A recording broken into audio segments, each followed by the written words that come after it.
আজিৰ এই ভিডিঅ'টোত মই তোমালোকক এটা বহুত ইম্পৰ্টেণ্ট ৰচনা মহাপুৰুষ শ্ৰীমন্ত শংকৰদেৱ এইটো দি দিম পৰীক্ষাত প্ৰায় ইয়াৰ পৰা 10 নম্বৰ বা 8 নম্বৰ বা তাতকৈ সৰু ক্লাছ যদি হোৱা তোমালোকে কম নম্বৰ আহিব পাৰে সো যিমান নম্বৰে নহওক এই ৰচনাখন লিখিলে তোমালোকে পাই যাব বুলি মই আশা কৰোঁ সো ভিডিঅ'টো চাই থাকিবা শেষলৈকে মহাপুৰুষ শ্ৰীমন্ত শংকৰদেৱ আৰম্ভণি পৃথিৱীত যেতিয়া ধৰ্মৰ গ্লানি হয় অধৰ্মৰ প্ৰাদুৰ্ভাৱ বাঢ়ে তেতিয়াই অধৰ্মক বিনাশ কৰি ধৰ্ম প্ৰতিষ্ঠা কৰিবৰ বাবে ভগৱানৰ অংশস্বৰূপ একোজন মহাপুৰুষৰ আবিৰ্ভাৱ হয় যি সময়ত অসমত ধৰ্মৰ নামত নানা কুকৰ্ম চলিছিল আনকি নৰবলি পৰ্যন্ত হৈছিল সেই সময়তে সমাজৰ ত্ৰাণকৰ্তা ৰূপে মহাপুৰুষ শংকৰদেৱৰ আবিৰ্ভাৱ হৈছিল আৰম্ভণিটো এনেকৈ লিখি দিবা এতিয়া জন্ম আৰু বংশ পৰিচয় লিখিবা 1449 চনত আহিন মাহৰ শুক্লা দশমী তিথিত বৰদুৱাৰ আলি পুখুৰী গাঁৱত অসমৰ বিখ্যাত বাৰভূঞা বংশত শংকৰদেৱৰ জন্ম হয় তেওঁৰ পিতৃ আছিল কুসুম্বৰ ভূঞা আৰু মাতৃ আছিল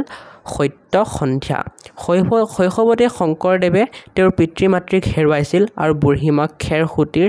আদৰ যত্নত ডাঙৰ দীঘল হৈছিল ঠিক আছে জন্মৰ বংশ পৰিচয়টো এনেকৈ লিখি দিবা বাকি তোমালোকে যদি পিডিএফ লাগে গোটেই ৰচনাসমূহৰ মই আৰু ৰচনা আপলোড কৰি দিছোঁ যেনেকৈ মোৰ প্ৰিয় গ্ৰন্থ মোৰ প্ৰিয় সাহিত্যিক বানপানী অসমৰ সব ৰচনা আপলোড কৰি দিছোঁ পিডিএফ যদি লাগে তোমালোকক তেনে ডেছক্ৰিপশ্যনত লিংক থাকিব কমেণ্টত লিংক থাকিব গৈ পেলাই ডাউনলোড কৰি ল'ব পাৰিবা কিবা এটা পে' কৰি বাকি যদি ভিডিঅ' চাই পেলাই লিখি ল'বা নিজে বহীত তেন্তে মই যিবোৰ ভিডিঅ' আপলোড কৰি দিছোঁ ৰচনাৰ ওপৰত সেই প্লেলিষ্টটোৰ লিংক ডেছক্ৰিপশ্যন আৰু কমেণ্টত দি দিম তাৰপৰা গৈ চাই ল'ব পাৰিবা আৰু লগতে ডেছক্ৰিপশ্যনৰ কমেণ্টত মোৰ ইনষ্টাগ্ৰাম আৰু হোৱাটছএপ চেনেলটোৰ লিংকো থাকিব গৈ ফ'ল' কৰি দিবা আৰু দিয়া একো নাই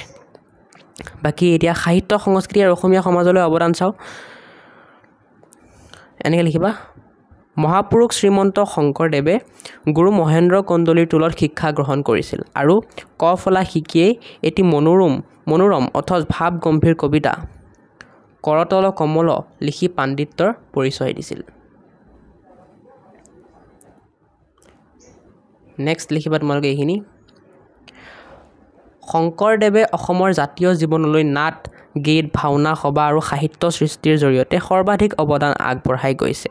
তেখেতে আছিল একাধাৰে কবি নাট্যকাৰ অভিনেতা সংগীতজ্ঞ চিত্ৰকৰ আৰু অসমৰ নৱ বৈষ্ণৱ আন্দোলনৰ গুৰি ধৰোঁতা শংকৰদেৱে বিভিন্ন অনুবাদমূলক ৰচনা যেনে ৰামায়ণৰ উত্তৰাকাণ্ড কাব্য যেনে ৰুক্মিণী হৰণ বলিচলন অমৃত মন্থন নাট যেনে পত্নীপ্ৰসাদ কালীয় দমন গীত যেনে বৰগীত ভটিমা নাম প্ৰসংগ যেনে কীৰ্তন আৰু গুণমালা আৰু তত্ত্বমূলক ৰচনা যেনে ভক্তি প্ৰদীপ লিখি অসমীয়া সাহিত্যৰ ভঁৰাল চহকী কৰি থৈ গৈছে নৱ বৈষ্ণৱ ধৰ্মৰ সৃষ্টি কৰি তেখেতেই বিশৃংখল অসমীয়া সমাজখন এক কৰি থৈ গৈছে ঠিক আছে এতিয়া সামৰণিটো এনেকৈ লিখিবা সামৰণি শংকৰদেৱ কেৱল ধৰ্মগুৰুৱেই নহয় অসমীয়া সাহিত্যৰ এগৰাকী যুগস্ৰষ্টা কবি তথা সাহিত্যিক এইটো ৱাব কৰি ল'বা হা তেওঁ অসমীয়া জাতিৰ সংগঠক আৰু সংস্কাৰক অৱশেষত গুৰুজনাই অসমীয়া সমাজখন আটক ধুনীয়াকৈ সজাই পৰাই বৈষ্ণৱ ধৰ্মৰ মহিমাৰে পবিত্ৰ কৰি ভাষা সাহিত্য সংস্কৃতিৰ বৰ্ষৰ শুৱনি কৰি অসমীয়াৰ কণ্ঠত গৌৰৱৰ জয়মাল্য পিন্ধাই 1668 চনত কোচবিহাৰত বৈকুণ্ঠ প্ৰয়াণ কৰে ঠিক আছে সো আশা কৰোঁ ভাল লাগিল ভিডিঅ'টো যদি ভাল লাগিল চেনেলটো ছাবস্ক্ৰাইব কৰি ভিডিঅ'টো লাইক কৰি দিবা আৰু কমেণ্টত নেক্সট কিহৰ ওপৰত ৰচনা লাগে বা